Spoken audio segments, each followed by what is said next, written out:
explain that a little bit. I can understand why you might disagree with my assessment that Brock Purdy is more valuable to the 49ers than Christian McCaffrey, but let's just go through it.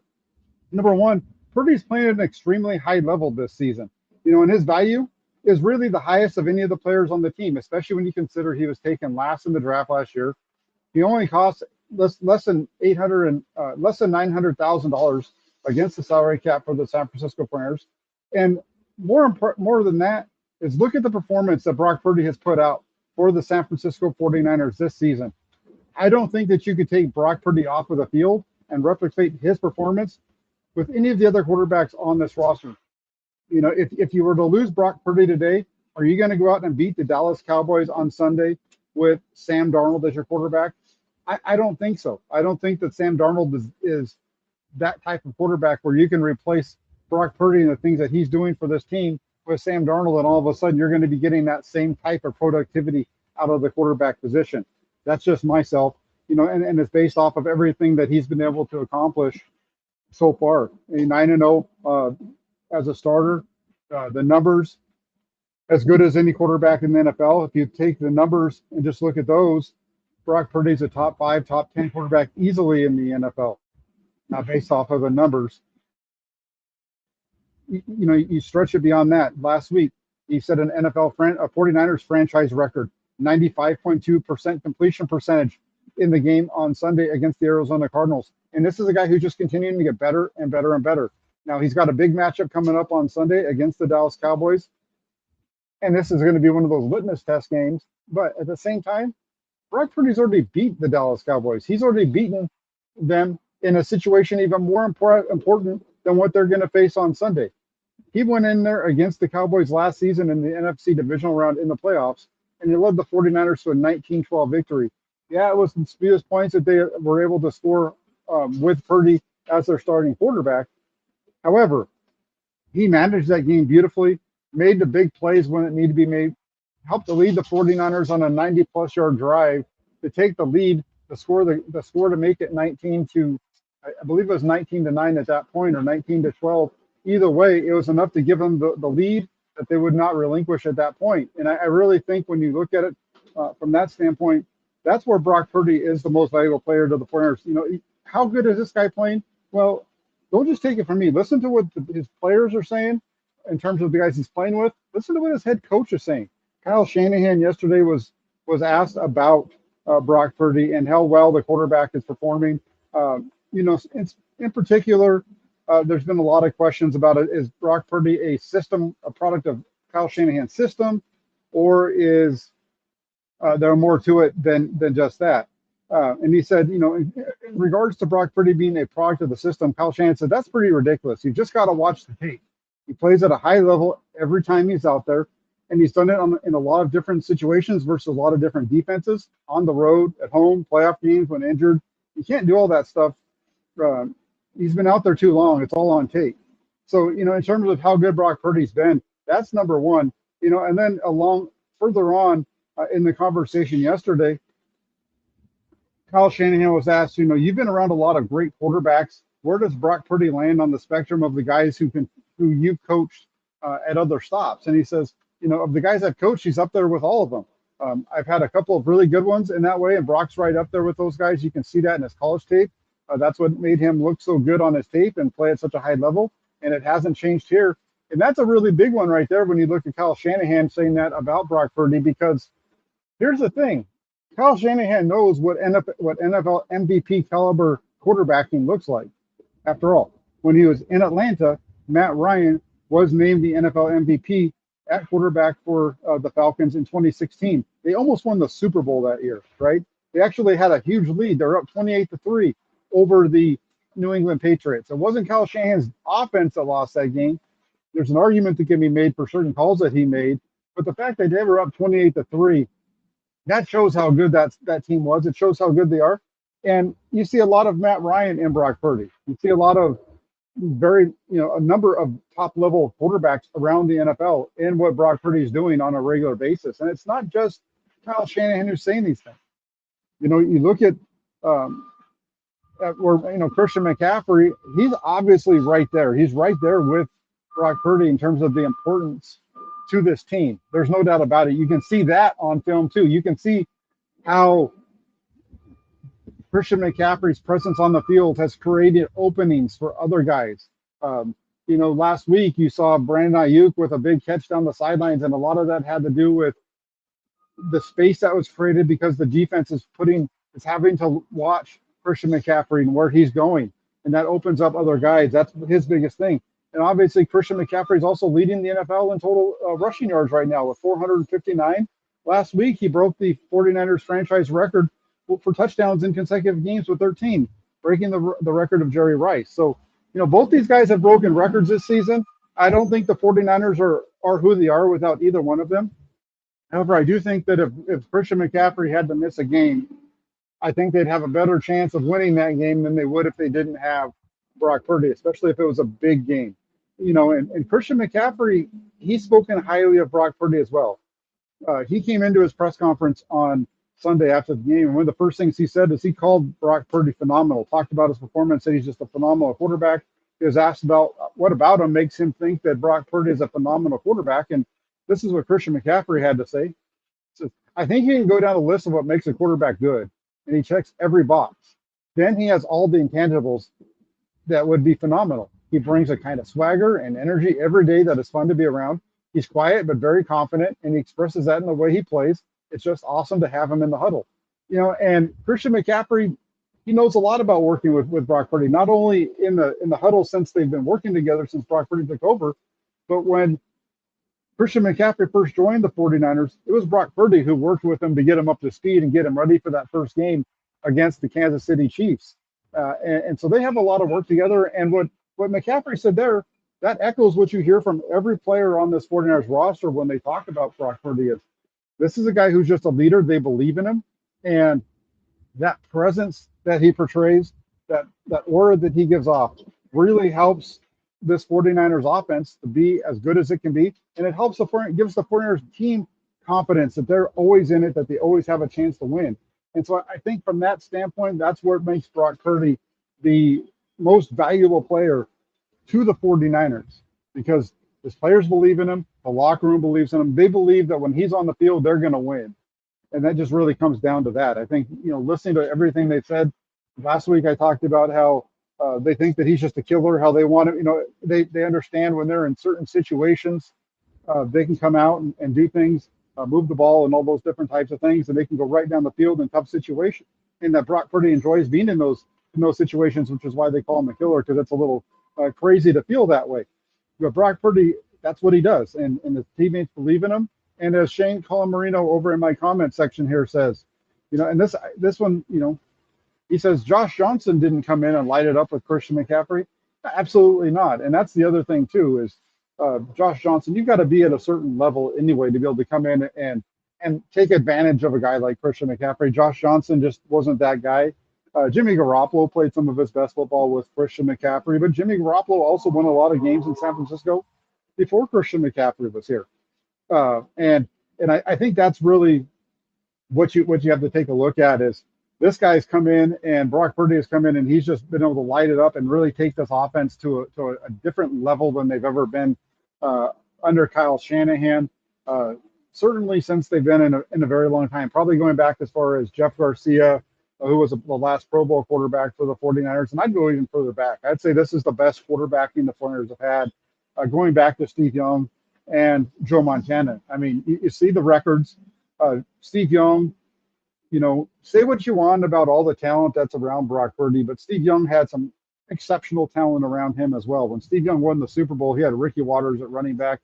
He had Jerry Rice, the greatest wide receiver ever to play the game, on the field with him.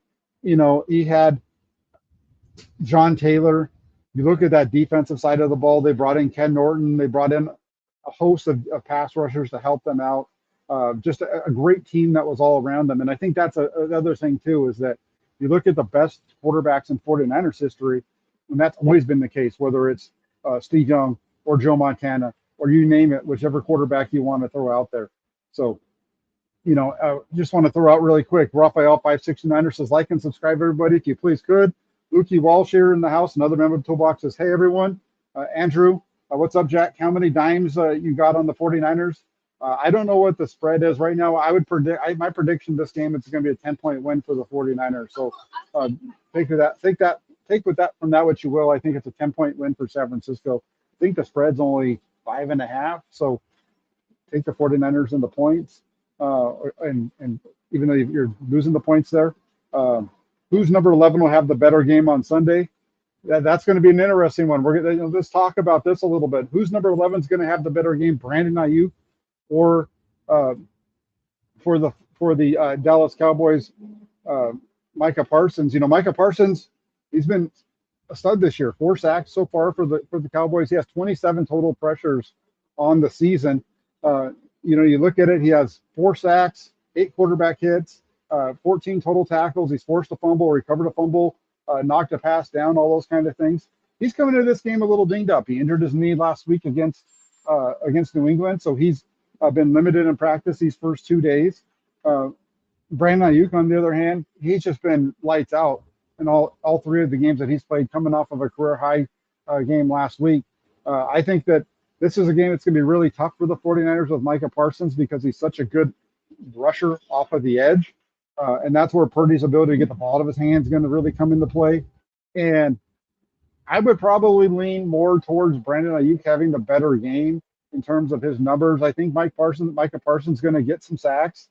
He's going to get the Purdy at times.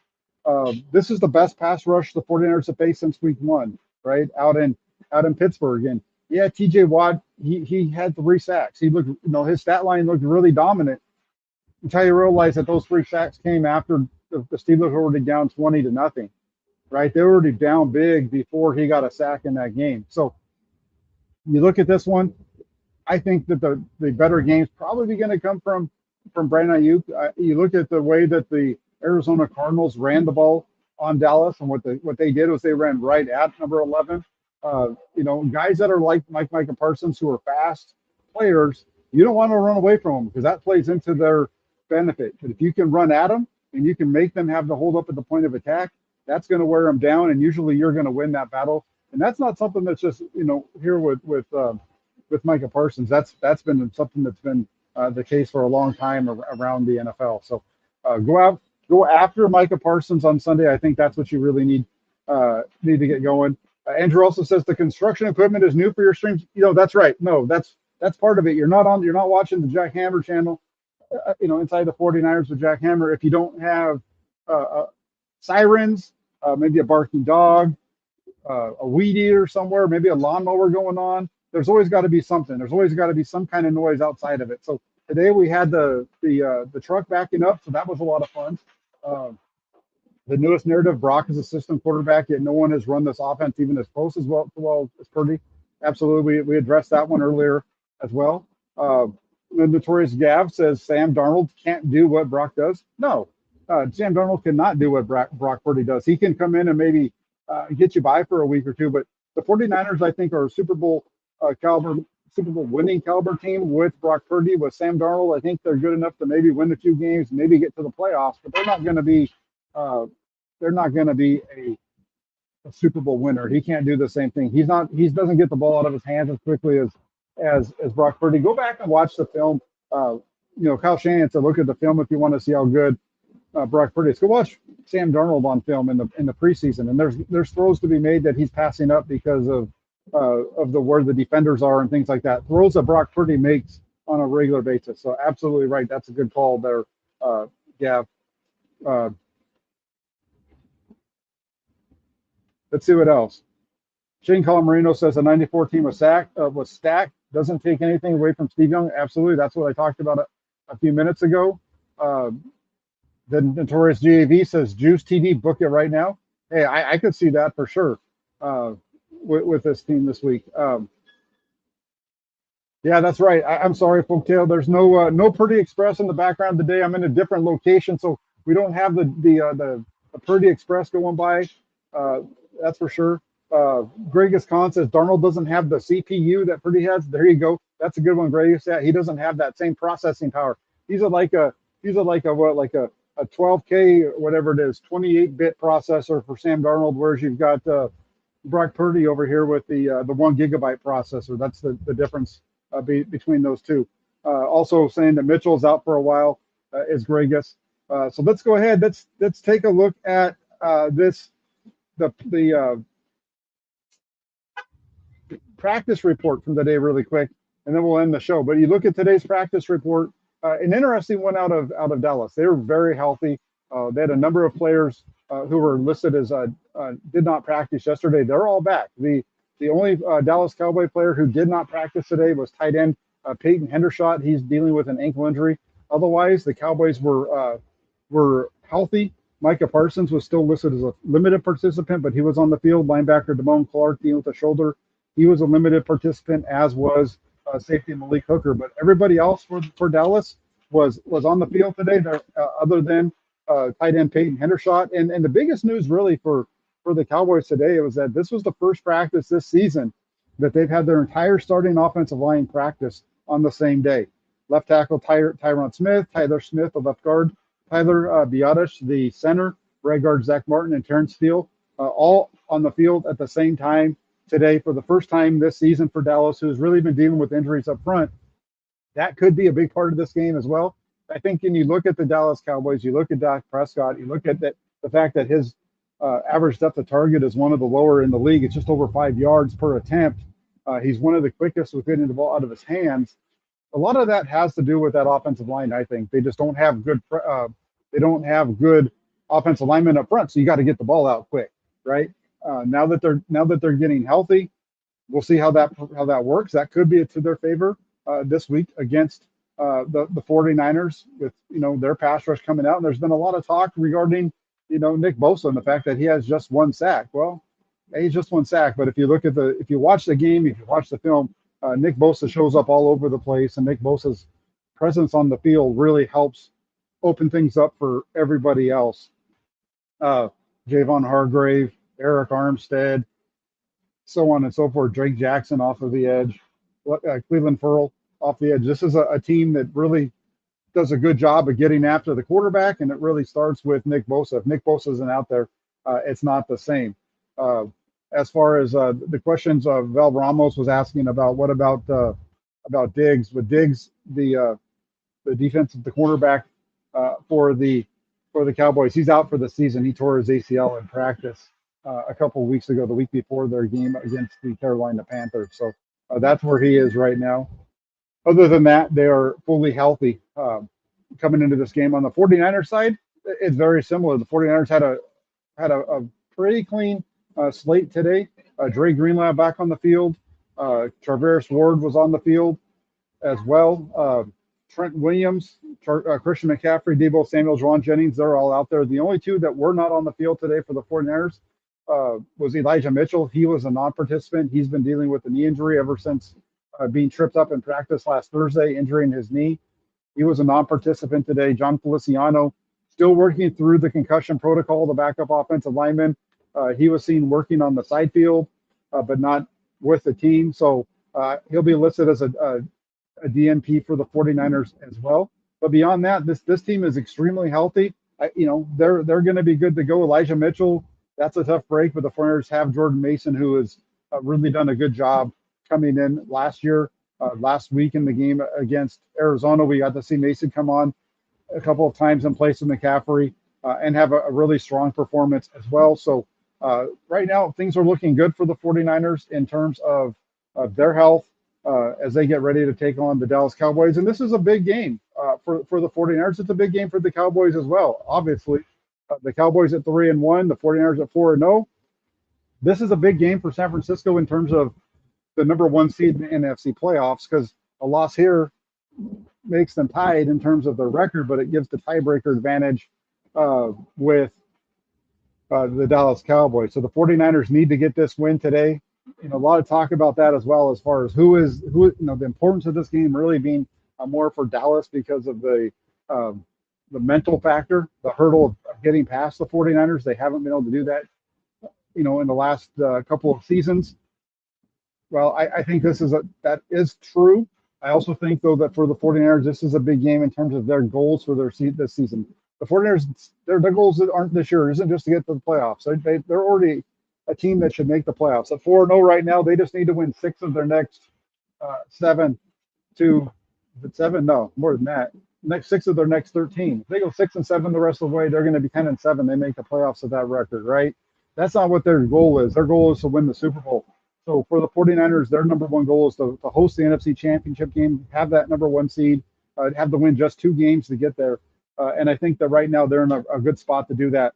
This game coming up on Sunday is going to be a big one.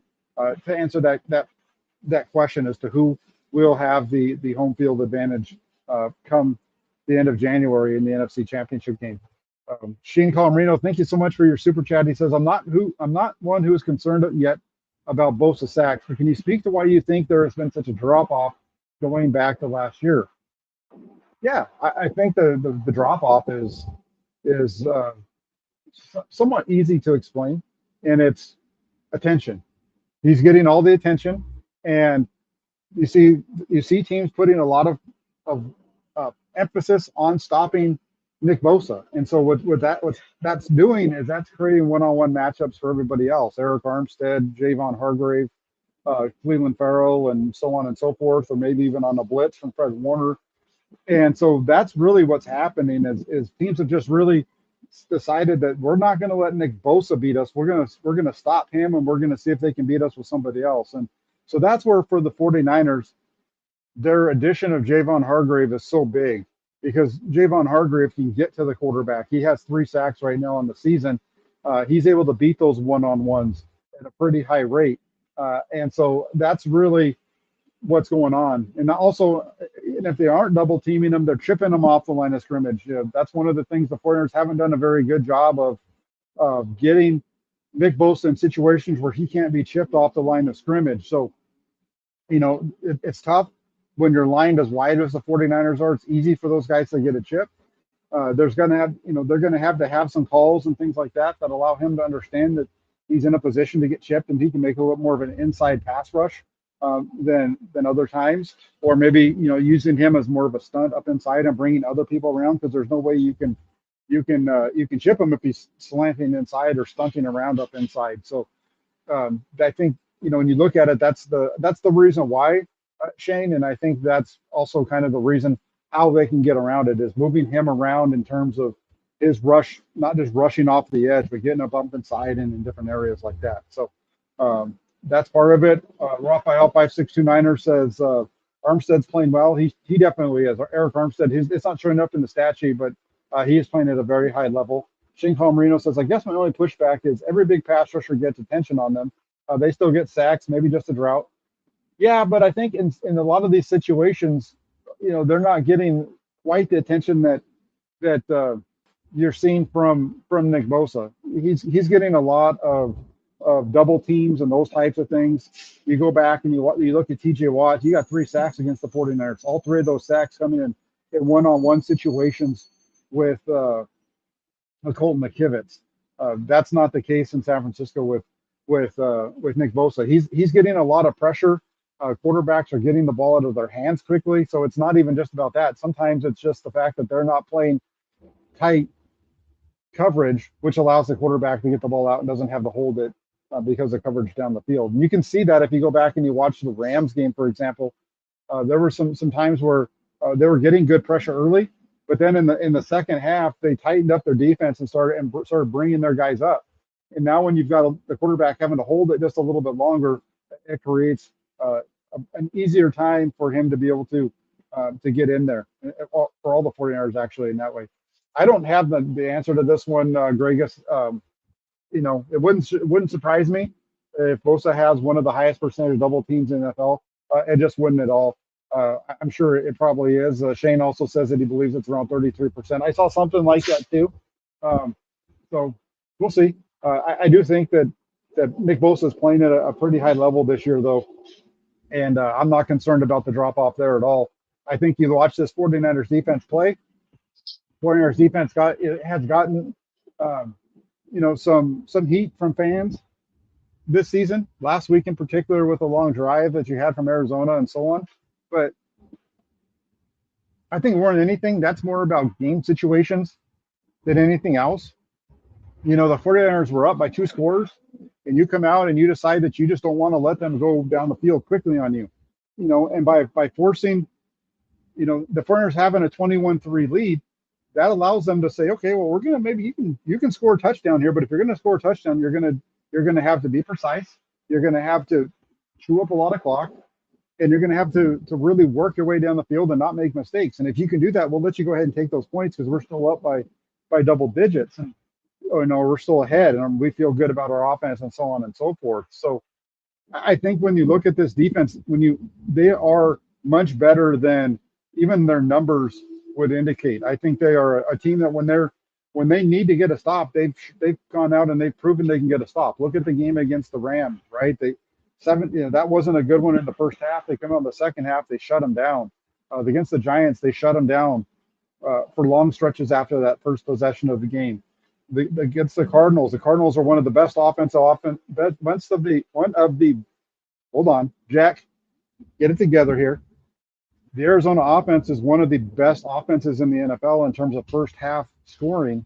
And the 49ers came out, they shut them down the first two series, got up 14-0, allowed them to get 3 points, 14-3. Now they're up 21-3. Now you're playing with house money. You can play soft and do all those types of things.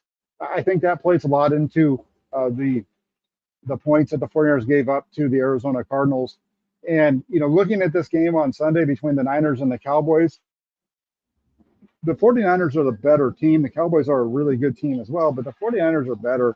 The Cowboys defense has been extremely good. Their offense, not so much. You look at the points that are scored. The Cowboys have 4 touchdowns this season by their defense and special teams. You look at the 49ers and all their points are coming from their offense. They might not be getting some field position help and things like that from their defense, but their defense hasn't put points on the board yet. So, that's really where I am with it. And going back to the title of the show, just to kind of wrap this up, Brock Purdy or Christian McCaffrey, who's most valuable to the 49ers? I believe that it's Brock Purdy. I'd love to hear from you what you think. Do you think it's Brock Purdy or do you think it's Christian McCaffrey? Obviously you can make an argument for both of them. Christian McCaffrey leading the NFL in rushing yards with 459 so far this season. He scored a touchdown in 13 straight games, and a 49ers franchise record.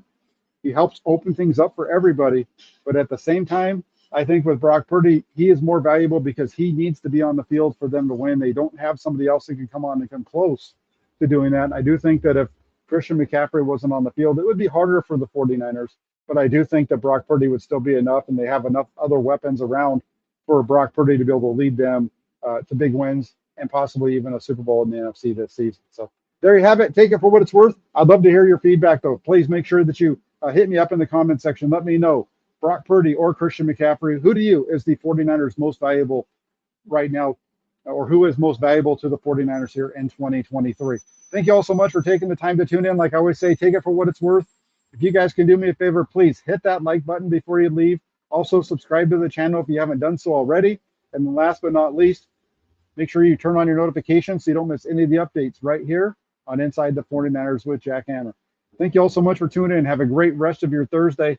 I'll be back soon with more 49ers talk. We'll be back tomorrow. We got a couple of shows. We're going to be doing the 49ers defense film breakdown with Johnny Dell's Football Academy. And I'll be on with Larry Kruger earlier in the day as well. So keep it locked in here to 49ers Inside the 49ers with Jack Hammer for all your breaking news and information. Take care, everybody. Have a great rest of your Thursday. We'll talk to you soon. Appreciate y'all for